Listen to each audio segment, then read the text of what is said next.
آ کے جنازے میں شرکت کرو, اماں کا چہرہ دیکھ لو, اماں کو اپنے ہاتھوں سے دفن کر دو. مولانا نے جواب دیا, الحمدللہ اللہ پاک نے مجھے توفیق بخشی ہے, میں یہیں بیٹھا دعا کروں گا. او میری والدہ, اللہ کے یار رخصت ہو جا, اللہ تیری قبر کو جنت کا باغ بنائے, اللہ پاک آخرت بہتر بنائے, دنیا سے ایمان کی دولت ساتھ لے جانے کی توفیق عطا فرمائے. پر میں تیری زیارت کے لیے, میں تیرے جنازے میں شرکت کے لیے انگریز ظالم سے ضمانت کی بھیک مانگنے کو تیار نہیں.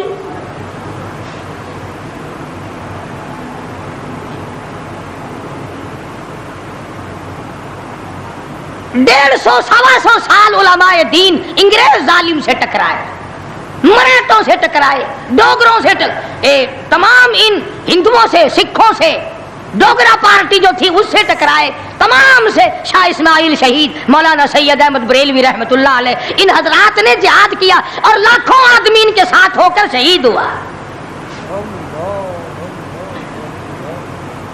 آج کل خود شہید ہونے کی توفیق تو ہے نہیں, قبر کی مٹی کی ڈھیری, ایسے مٹی کی ڈھیری بنائی, 4 اینٹیں لگائی, یہ کس کی قبر ہے؟ یہ پرانے زمانے کے شہید ہیں, یہ بغیر سر کے یہاں تشریف لائے, لوگوں نے دیکھا آ رہے اور سر ہے ہی نہیں. شہیدوں کے نام پہ کھانے والوں, خود شہادت کے لیے تیار ہو جاؤ. بڑے دن چوری کھائی ہے شہیدوں کے مزاروں پہ بیٹھ کر.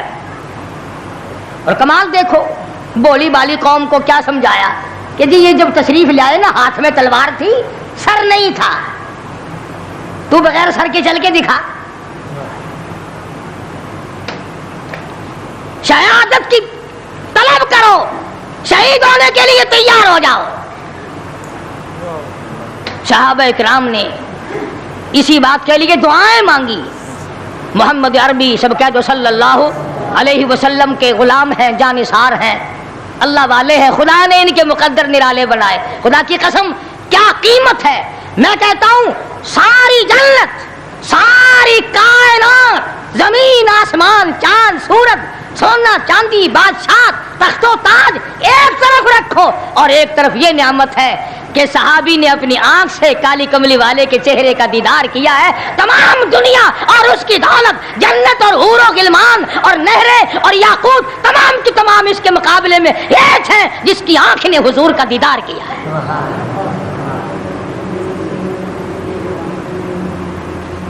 ان کو ایسا بنا دیا تھا, نگاہ نبوت نے وہ رنگا. دعا مانگ رہے ہیں 2 صحابی, سبحان اللہ. ہم دعا مانگیں گے تو یہی مانگیں گے, یا اللہ بنگلہ دے دے, الہی فلانی عورت جو ہے فلمی ایکٹریس بڑی کام کی ہے, میری شادی اس سے ہو جائے. یہی دعا مانگیں گے نا. کنجریوں سے بیاہ کرانے کی پرنیجن دی شادی مانگیں گے نا. بنگلہ کار کوٹھی مانگیں گے, دولت مانگیں گے, سونا چاندی مانگیں گے, بے وفا چیزیں مانگیں گے. آؤ میں تمہیں بتلاؤں, محمد کریم صلی اللہ تعالی علیہ وسلم کے 2 غلام دعا مانگ رہے. ایک کہنے لگا الہ العالمین, کل کفار سے مقابلہ ہوگا, مجھے توفیق عطا فرما, میں اس میں شریک ہوں, کئی کافروں کو میرے ہاتھوں سے قتل کرا اور پھر میں غازی بن کر اپنے گھر واپس آ جاؤں. دوسرا صحابی دعا کرتا ہے الہ العالمین, کل کافروں سے مقابلہ ہوگا, میدان فی سبیل اللہ گرم ہوگا. اللہ تبارک و تعالیٰ سے دعا کرتا ہے الہی کل جب کافروں سے میرا مقابلہ ہو, کئی کافر میرے ہاتھوں سے کٹ جائیں, مر جائیں, پھر کئی کافروں کو میں قتل کر ڈالوں, پھر وہ مجھے قتل کر دیں, پھر وہ مجھے شہید کر دے, پھر وہ میرا ناک کاٹ لے, پھر وہ میری زبان کاٹ لے, پھر میرے لب کاٹ لے, پھر تیرے دربار میں جب میری پیشی ہو اور تو پوچھے دنیا سے کیا لایا, میں عرض کروں الہی اور تو کچھ نہیں, اتنی بات ہے, جواب کس چیز سے دوں, تیری راہ میں زبان بھی کٹا دی.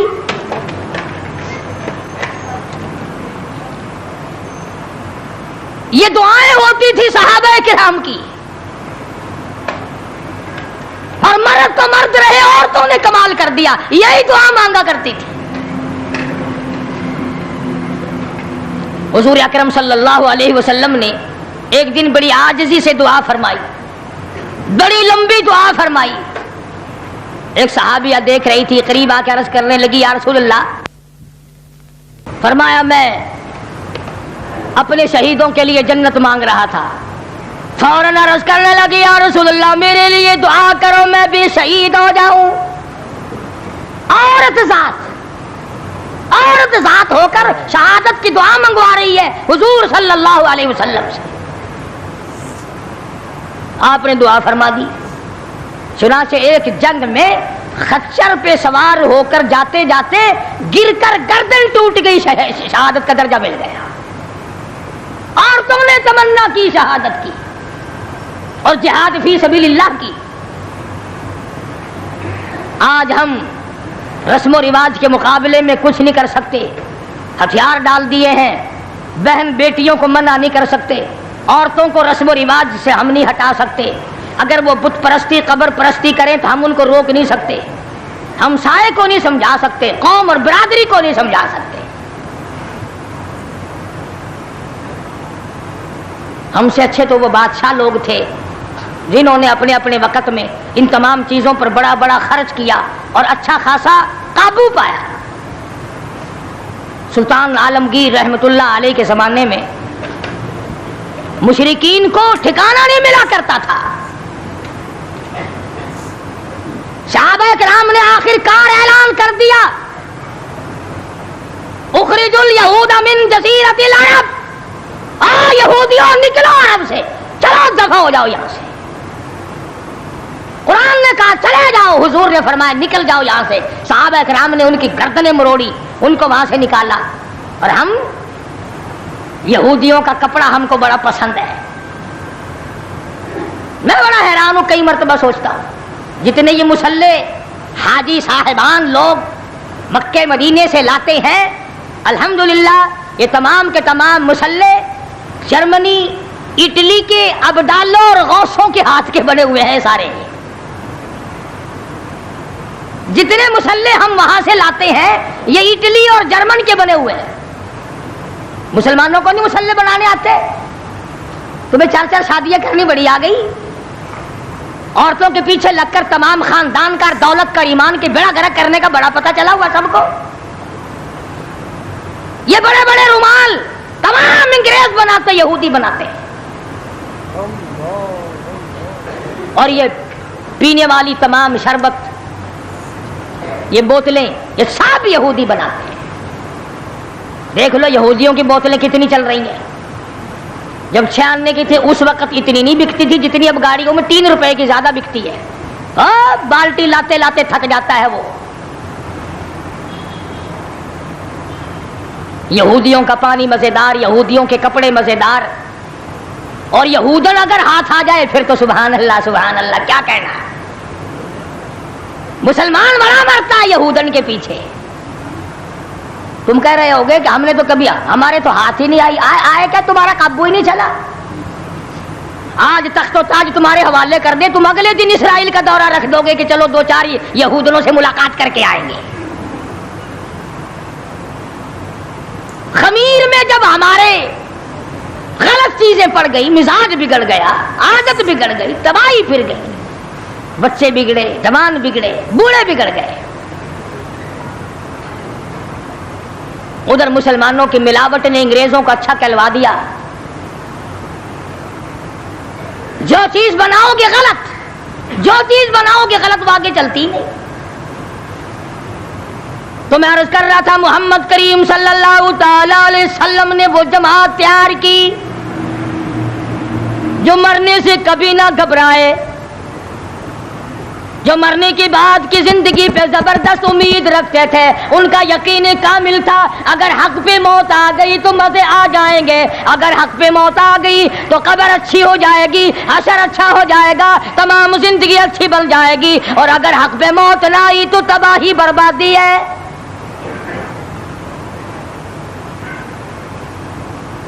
بے شمار اللہ والے اس قدر حق پرست تھے اور اس قدر علم کے پیچھے یہ لوگ لگے.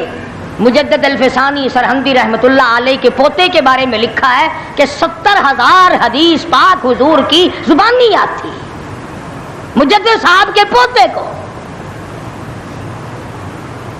ان اللہ والوں نے ہر میدان میں اپنے آپ کو کامیاب کرایا. تو فرمایا من عمل صالحا من ذکر او انثى وهو مؤمن فلنحيينه حیاتا طیبہ. اپنی زندگی میں نیک عمل کرنے والوں مرد اور عورتوں جو کوئی اچھے کام کرتا ہے بس اوقات دنیائی میں اپنی زندگی میں ہی ایمان کا مزہ چکھنے لگ جاتا ہے. ایمان کا مزہ آتا ہے اس کو زندگی میں, دنیائی میں مزہ آتا ہے. امام ابو حنیفہ سب کہہ دو رحمت اللہ علیہ اتنی پاکیزہ ذہنیت رکھتے تھے, اتنا پاک ایمان رکھتے تھے, اتنا ادراک اللہ نے دیا تھا, اس قدر شعور بخشا تھا کہ غسل خانے میں اگر آدمی غسل کرے تو امام صاحب پانی کے نالی کے پانی کو دیکھ کر بتا دیا کرتے تھے کہ یہ غسل کرنے والا جائز کر کے غسل کر رہا ہے اور یہ زنا کر کے غسل کر رہا ہے. پانی کے قطروں کو دیکھ کر بتایا کرتے تھے. اب تم کہتے ہو کہ ہیں اوروں کو عالم الغیب مانتا نہیں, امام ابو حنیفہ کو عالم الغیب مانتا ہے. کیسے پتہ چل جاتا تھا؟ یہ سڑکوں پہ کتے مرے پڑے رہتے ہیں نا, اور ایک آدمی کو نظر نہیں آتا, وہاں سے گزرے تو کیا بدبو آئے گی کہ نہیں؟ گندے نالے کے پاس سے گزرو, دکھائی تو کچھ نہیں دیا, بدبو آئی. کوڑا کرکٹ غلاظت پڑی ہے, بدبو آئی. جیسے تمہیں گند کی, پیشاب کی, سڑے ہوئے مردار کتے کی بو آتی ہے, اللہ والوں کو گناہ کی بو آتی ہے. اللہ والوں کو گناہ کی بو آتی ہے اور ان کی آنکھ بھی کام کر جاتی ہے. تو امام ابو حنیفہ رحمۃ اللہ علیہ نالی میں بہتا ہوا پانی دیکھ کر پہچان جاتے تھے کہ یہ غسل حرام خوری کر کے کر رہا ہے اور یہ غسل حلال کر کے کر رہا ہے. بلکہ یوں لکھا کتابوں میں کہ امام صاحب نے دعا مانگی, یا اللہ یہ کیا چیز ہے, تو مجھے لوگوں کے عیبوں پہ مطلع نہ کر, میرے سے یہ چیز سلب کر لے. دعا مانگی. یہ وہ اللہ والے لوگ تھے. اگر ہم کو ایسی چیز مل جائے تو اخبار میں چھپوائیں گے تاکہ زیادہ شہرت ہو اور زیادہ سے زیادہ لوگوں میں ہمارا چرچا ہو اور لوگوں کو یہ پتہ چل سکے کہ ہمارے مقابلے کا ولی کوئی نہیں. اللہ والوں کی بڑی عجیب عجیب باتیں نرالی نرالی. مولانا محمد یعقوب صاحب رحمۃ اللہ علیہ, مولانا اشرف علی تھانوی رحمۃ اللہ علیہ کے بھی استاد ہیں, بہت بڑے بزرگوں میں سے, دارالعلوم دیوبند کے اساتذہ میں سے ہیں. حدیث پاک پڑھا رہے تھے, پڑھاتے پڑھاتے یکدم اٹھ کر دیوبند کے بازار میں چلے گئے. حضرت پر کبھی کبھی مجذوب آنا غلبہ ہو جاتا تھا, بازار میں دوڑتے جاتے ہیں, فرمانے لگے صدقہ کرو, صدقہ کرو, خیرات کرو, خیرات کرو, خیرات کرو. لوگوں کی جیسی عادت ہے, کہنے لگے بھی مدرسے میں دانے ختم ہو گئے دکھائی دے, مدرسے میں کچھ رہا نہیں, مولوی اس لیے بھاگا پھر رہا مانگنے کے لیے. کوئی مولانا کو ساتھ لگا کر مدرسے واپس لے آیا اور کہنے لگا کہ حضرت آپ خام خواہ ذلیل ہو رہے ہیں, مدرسے کو بھی ذلیل کر رہے ہیں, آپ مدرسے کو بھی آپ ذلیل کر رہے ہیں. فرمایا کیا بازار میں کہتے نہیں پھرتے تھے صدقہ کرو, خیرات کرو, صدقہ کرو, خیرات کرو, بچ جاؤ گے, بچ جاؤ گے. کہ پھر کہ لوگ کہنے لگے کہ دیکھ مولوی مانگتا پھر رہا, بھاگتا پھر رہا, دانے ختم ہو گئے. فرمانے لگے یعقوب اور یعقوب کی اولاد اور سارا دیوبند, یعقوب اور یعقوب کی اولاد اور سارا دیوبند. اس اللہ والے نے منہ پہ ہاتھ رکھ دیا کہ حضرت رہنے دو. خود ہی پوچھنے لگے کہ کیا بات ہے, میں نے کیا کہہ دیا, کہ یوں کہا کہ یعقوب اور یعقوب کی اولاد اور سارا دیوبند. فرمایا اب تو ایسا ہی ہوگا, سب تعاون سے مریں گے. شہر دیوبند سے ایک ایک وقت میں 20 جنازے اٹھے, بے شمار جنازے مولانا کے گھر سے اٹھے. خود مولانا نانوتے اپنے آبائی گاؤں تشریف لے گئے, مغرب کی نماز کا وضو فرمایا تو یوں آسمان کی طرف فرمانے لگے, بلاوا تو کئی دن پہلے تھا, آج تک نہیں آیا, کیا ہوا؟ بس نماز پڑھی اور اللہ کو پیارے ہو گئے. میں یہ عرض کر رہا تھا کہ یہ لوگ علم غیب نہیں جانتے تھے، یہ لوگ کسی کا سامنے دعویٰ نہیں کیا کرتے تھے. اللہ پاک ایمانی قوت سے، ایمانی حلاوت اور ایمانی لذت اور ایمان کا جو آئینہ ہے اس سے ان چیزوں کو یہ باتیں چیزیں معلوم ہو جاتی تھی، اور یہ حتمی اور قطعی چیزیں نہیں ہیں. تو فرمایا من عمل صالحا من ذکر او انثى وهو مؤمن فلنحيينه حیاتا طیبہ. نیک کام کرنے والے مرد ہو یا عورتیں ہو، کوئی بھی ہو، وَهُوَ مُؤْمِنٌ، وہ ایمان کا مزہ، ایمان کی لذت، فَلَنُحْيِيَنَّهُ حَيَاةً طَيِّبَةً، ہم ان کو دنیائی میں مزہ چکھا دیتے ہیں. وَلَنَجْزِيَنَّهُمْ أَجْرَهُمْ بِأَحْسَنِ الَّذِي كَانُوا يَعْمَلُونَ. اللہ پاک فرماتے ہیں ہم نے کام کرنے والوں کو یوں ہی اجر دیا کرتے ہیں، یوں ہی بدلہ دیا کرتے ہیں. اس سے یہ بات ثابت نہ کر لینا کہ بزرگان دین کو ان کی قبروں پہ جو کچھ ہوتا ہے سب کچھ وہ پتہ لگا لیتے ہیں. کیسے لگا لیں گے؟ ان کو کیا علم؟ اگر ان کو پتہ چل جائے تو وہ ناجائز خرافات اور محمد عربی صلی اللہ علیہ وسلم کے فرمان کے خلاف جو کچھ وہاں ہوتا ہے وہ اس کو کبھی بھی برداشت نہ کریں، وہ اس کو کبھی بھی اپنی قبر کے نزدیک نہ ہونے دیں. قرآن کریم نے آگے چل کر کے سمجھایا ہے کہ حرام و حلال کی تمیز جب آدمی کرتا ہے تو ایمان کی لذت اس کو دنیا ہی میں ملتی ہے.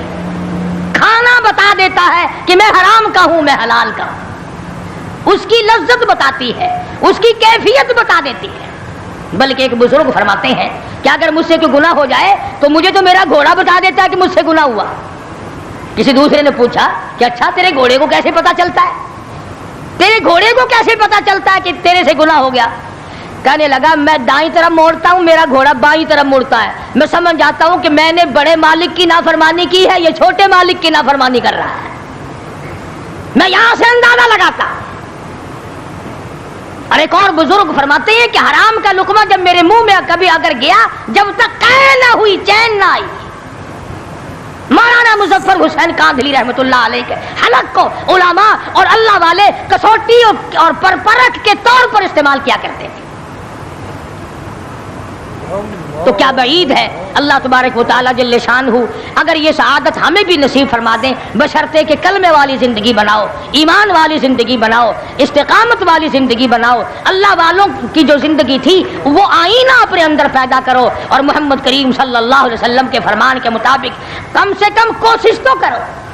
کھانا حضور کے فرمان کے مطابق ہو، پینا حضور کی سنت کے مطابق ہو جائے، پہننا حضور کی سنت کے مطابق ہو جائے. یہ طریقہ نہیں کہ 8 دن تک یہودیوں کی طرز پہ کھاؤ، یہودیوں کے طرز پہ پہنو، عیسائیوں کے طرز پہ زندگی گزارو، اور جمعے کے دن 2 گھڑی آ کر کے تم سمجھو کہ سارا بیڑا پار ہی پار ہے. تو ایسا بڑا مشکل ہے. اللہ کی رحمت سے تو بعید نہیں، میں انکار نہیں کرتا. اللہ پاک کی رحمت سے بعید نہیں، وہ بڑا ارحم الراحمین ہے، وہ بڑا کریم ہے، وہ بہت بڑا غفار الذنوب ہے، بندوں کے عیبوں پہ پردے ڈالنے والا ہے. مگر لوگوں یہ تو بتاؤ اگر اس نے پکڑ لیا تو پھر چھڑانے والا بھی کون ہے؟ یہ چیز بھی تو ساتھ ساتھ ہے. کیا اس کے اندر پکڑنے کا مادہ نہیں، طاقت اور قوت نہیں؟ اور ہم یہ سمجھتے ہیں کہ یہ قوت اللہ کے پاس ہے ہی نہیں. بس ایک ہی قوت ہے معاف کرنے والی، غیظ و غضب والی قوت ہے ہی نہیں. فرمایا واللہ عزیز ذو انتقام، اگر میں پکڑنے پہ آ جاؤں تو مجھ سے بڑا بدلہ لینے والا کوئی نہیں. ان بطش ربک لشدید، مجھ سے بڑی پکڑ کسی کی نہیں، مجھ سے زیادہ عذاب کوئی نہیں دے سکتا. خدا خود کہتا ہے کہ اگر میں عذاب دینے پہ آؤں تو مجھ سے زیادہ عذاب کوئی نہیں دے سکے گا. تو اس کی رحمت کی امید کرتے ہوئے، اس کے غضب سے ڈرتے ہوئے اس کے کلام کی طرف توجہ کرو، محمد کریم صلی اللہ علیہ وسلم کے ارشادات کی طرف توجہ کرو. نہ جانے کتنے دنوں کے سانس باقی ہیں.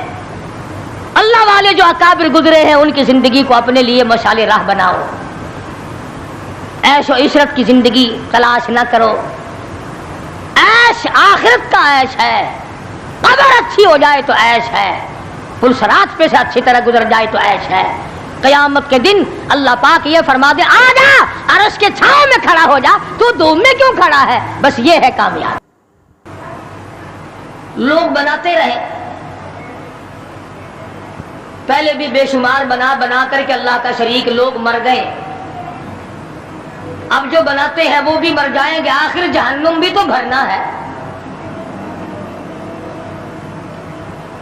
جس چیز کو مٹانے کے لیے انبیاء علیہ الصلوۃ والسلام کا سلسلہ قائم فرمایا، آسمانی کتابیں نازل فرمائی، اسی کو لوگ زیادہ چمکاتے ہیں۔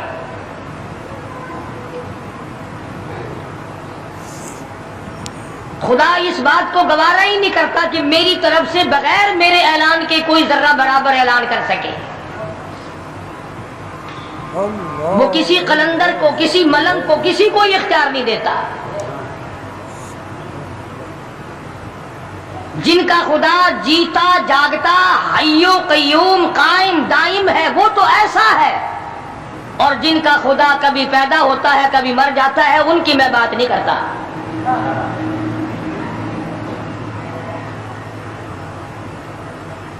پروردگار عالم نے طریقے کا سوال کر دیا، اگر تم میرے معاملات میں شریک کار بنتے ہو تو آؤ پھر ایک ناخون بنا کے دکھاؤ،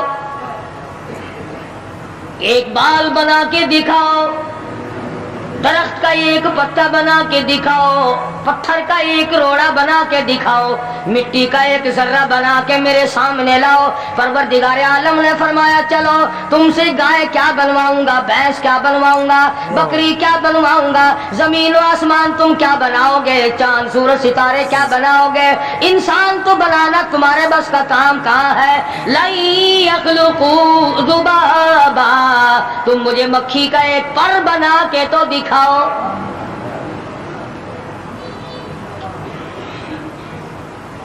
فرمایا جس کے دل میں توحید و ایمان یقین کی دولت جم جاتی ہے وہ لوگ تو دنیا ہی میں ایمان کا مزہ چکھتے رہتے ہیں، ایمان کی لذت آتی ہے۔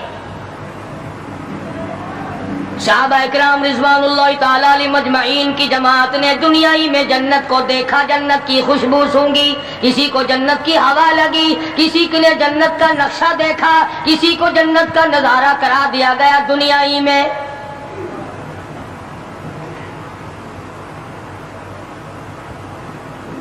خوش نصیب تھے وہ لوگ جنہوں نے محنت سے اپنی آخرت کو بنایا، اپنی قبر کو بنایا، اپنی تمام تر زندگی میں کبھی بے فکری سے بسر نہ کی، رات کو سوچا، دن کو سوچا، صبح کو خیال کیا، شام کو خیال کیا۔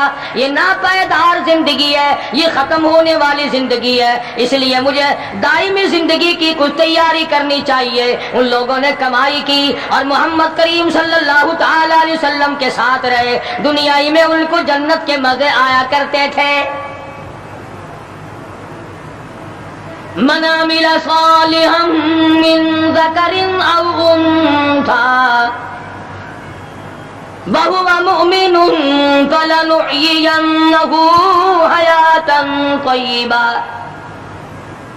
محنت کرنی پڑتی ہے، تکلیف اٹھانی پڑتی ہے، پریشانی جھیلنی پڑتی ہے، جب جا کر کچھ کام بنتا ہے، استقامت کے ساتھ کام بنتا ہے، جہاد فی سبیل اللہ کے ساتھ کام بنتا ہے، گردنیں کٹانے سے کام بنا کرتا ہے، اپنی جانوں کا قیمہ بنوانے سے کام بنا کرتا ہے، پھونک مارنے سے نہ کبھی کام بنا اور نہ آج بن سکتا ہے۔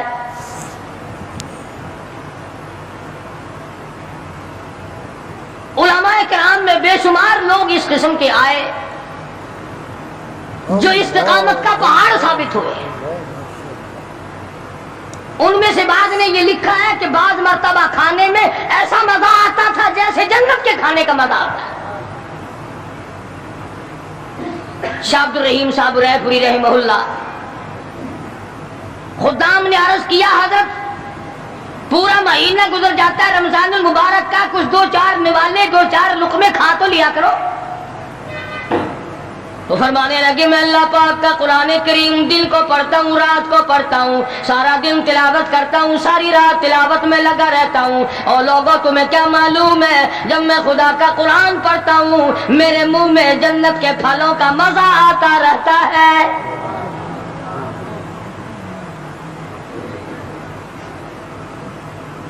صحابی ہے مدنی کریم صلی اللہ تعالی علیہ وسلم کا، احد پہاڑ کی طرف جا رہا ہے، ایک دوسرا صحابی سامان لے کے لینے کے لیے واپس آ رہا ہے، وہ جانے والا پوچھتا کدھر چلا، کہتا ہے مجھے فلانا کام ہے، پوچھا تم کہاں چلے، کہتا رب ذوالجلال کی قسم احد پہاڑ سے جنت کی خوشبو آ رہی ہے۔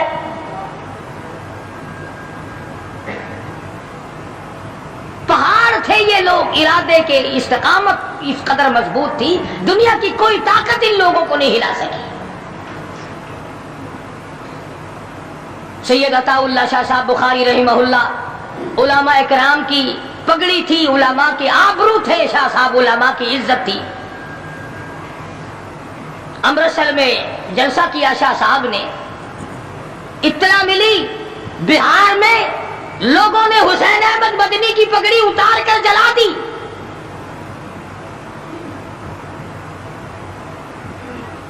بخاری نے جلسہ کیا، لوگوں نے جستجوانہ نگاہوں سے دیکھا کہ آج بخاری سٹیج پہ ننگے سر کیوں آیا۔ فرمایا ہاں ہاں جو کچھ نگاہوں سے پوچھ رہے ہو سمجھ گیا ہوں، تم یہی کہتے ہو نا کہ میں ننگے سر کیوں آیا ہو، جب حسین احمد کی پگڑی تم نے اتار دی، بخاری اوڑھ کر آنے والا کون ہوتا ہے؟ آج تک دیکھو ان بہاریوں کو، تم کہاں کہاں یہ دھکے کھاتے پھرتے ہیں۔ مولانا حسین احمد مدنی رحمت اللہ علیہ کی پگڑی اتاری، پیروں کے نیچے بلی اور جلا دی، داڑھی میں شراب پھینکی، بے عزتی کی، پتھر مارے۔ جو سب سے آگے تھا صبح کو تالاب میں نہانے گیا، پیر اوپر ہے سر نیچے ہے، لوگ کہنے لگے بلے بلے اتنا لمبا سانس، بہت دیر ہو گئی۔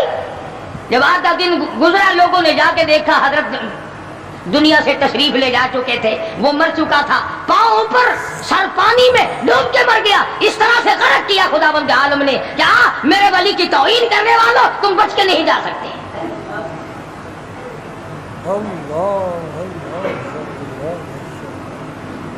جلندھر کے اسٹیشن پہ مولانا کی توہین کرنے والا یہاں فیصل آباد میں آیا، لوگوں نے اٹھا کر بھٹے کی چمنے میں ڈال کر خاک کر دیا۔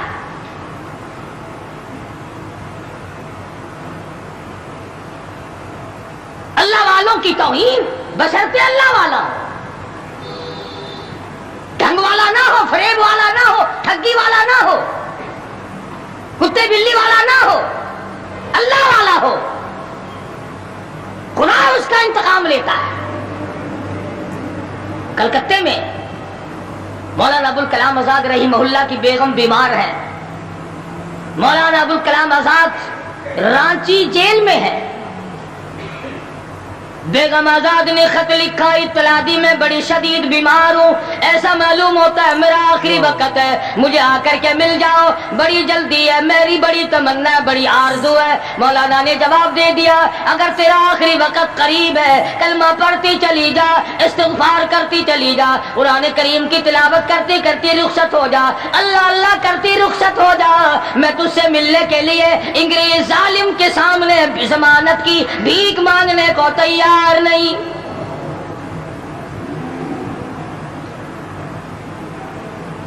آج یہ جو علماء کی توہین کرتے ہیں، کبھی اخباروں میں لکھ کر فلاں مخالف تھا پاکستان کا، تم نے پاکستان کا کون سا کندھا دے رکھا ہے، تم نے پاکستان کا کیا سنوارا، تم نے پاکستان کا کیا بنایا، آدھا پاکستان بیچ کے کھا گئے اور تمہیں پوچھنے والا کوئی نہیں۔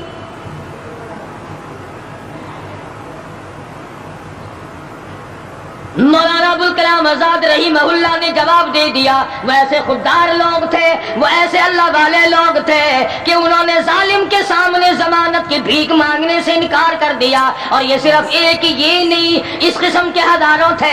مسٹر ٹامسن فرانسیسی مورخ لکھتا ہے دلی کے چاروں طرف، دلی سے آگرہ تک، دلی سے پانی پت تک، دلی سے مراد آباد تک، دلی سے غازی آباد تک، چاروں طرف کم سے کوئی درخت کا ٹہنا ایسا نہ تھا جس پہ کسی عالم دین کی لاش نہ لٹکی ہو۔